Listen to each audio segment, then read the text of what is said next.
Now that we've talked about all the different types of transformations, and we've talked about how we can combine transformations, today we're going to talk about congruence and similarity transformations. So let's start by talking about congruence transformations. So the first term we're going to use is an isometry. An isometry is a transformation that does not change the shape or the size of a figure. You can also call them congruence transformations or rigid motions.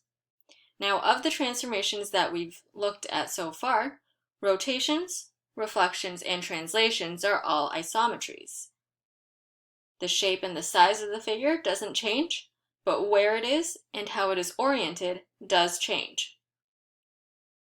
Now, when you perform an isometry, the pre-image and the image are congruent figures. Remember that the symbol for congruent is this symbol here. It's like an equal sign with the squiggly or the tilde on top of it. Take a look at these first examples. Determine if the transformation shown is an isometry. If so, write a congruent statement. So the first one here, we have ABC and ABC prime. And we see here that it looks like we have just taken ABC and we have shifted it over to the left and up. So in this case, since we have only applied a translation, this is an isometry, and we would say that ABC is congruent to ABC prime. Looking at the second one, we have ABC and DEF, and in order to get from ABC to DEF, it looks like some sort of dilation had to happen. Now, if there was a dilation, that means that the shape has changed in size, so these would not be congruent to each other. So we would say, no, they are not the same size. All right, now let's talk about similarity transformations. Now we say that two figures are similar if they have the exact same shape, but not the same size. Remember that the symbol that we use to indicate similarity is that squiggly, or the tilde. And in this case here, we see ABCD is similar to EFGH. So although they have the same exact shape, they're not the same size. Now, in terms of transformations, a similarity transformation is a transformation that produces similar figures. Now, the only transformation that we've seen where this is the case is a dilation. So remember, in a dilation, all points are multiplied by the same number, so that way all the sides are changed in the same way. So that keeps the shape, but it changes the size. Take a look at example 3. Determine if the transformation shown is a similarity transformation. If so, write a similarity statement. So in order to determine whether or not this is a similarity transformation, I would suggest picking vertices on these triangles, looking at the coordinate points, and see if there is a scale factor that you can multiply by each of those coordinates to get the other. So I'm going to start by writing out all of these coordinate points. So if I look at P, 4, 1, if I multiply by 2, I end up with P prime, which is 8, 2. From Q, 4, 3, multiplying by 2, I have 8, 6. And multiplying by R, 8, 3. If I multiply by a scale factor of 2, I should have 16, 6, but instead I have 14, 6. So we would say this is not a similarity transformation because not all the sides have been multiplied by the same number. Look at example 4. Figure JKLM has vertices 1, 2, 1, 5, 4, 5, and 4, 2. Find JKLM prime, which is the result of dilating JKLM by a scale factor of 2 and then reflecting over the y-axis. So, for step 1, we'll write down the algebraic rules. The first transformation was to dilate by a scale factor of 2.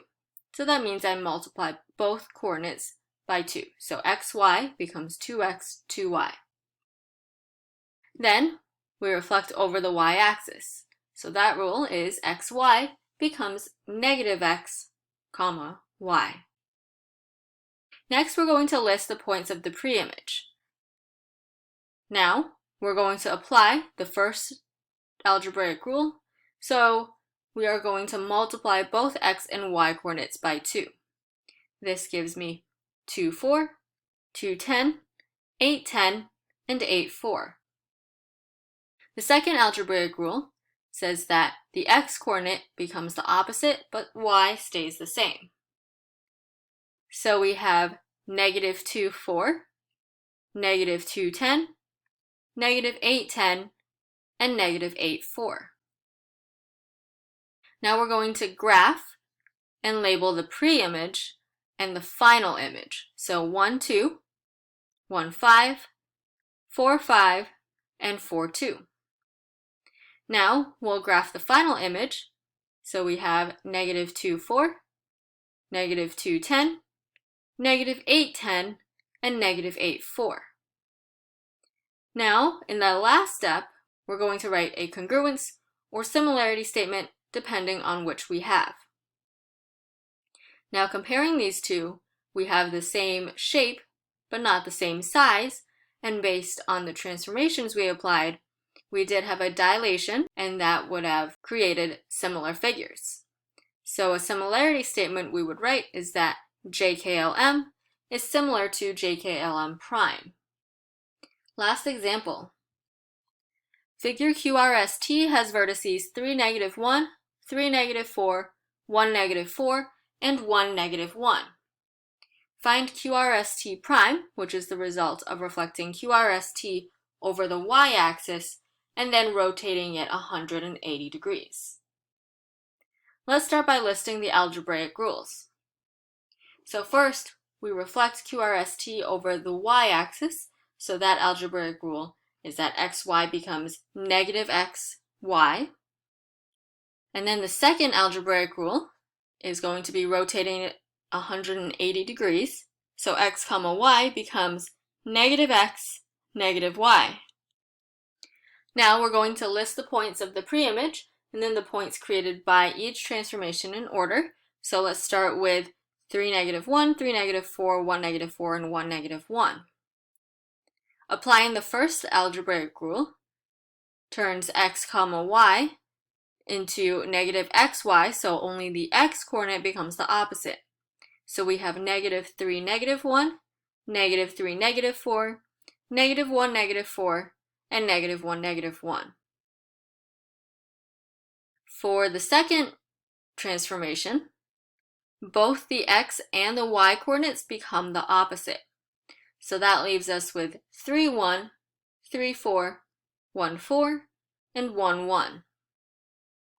Now let's go ahead and graph the pre-image and the final image. So we start with 3, negative 1, 3, negative 4, 1, negative 4, and 1, negative 1. And then our final image is 3, 1, 3, 4, 1, 4, and 1, 1. Now, step 4, write a congruence or a similarity statement. We have to look at what we have. We applied 2 transformations to this. One was a reflection and the other was a rotation. Both of those are congruence transformations, so we have created congruent figures. So we would say that QRST is congruent to QRST prime. So today we talked about congruence and similarity transformations. We talked about how reflections, rotations, and translations are all examples of congruence transformations, whereas the only similarity transformation that we've seen is when we have a dilation.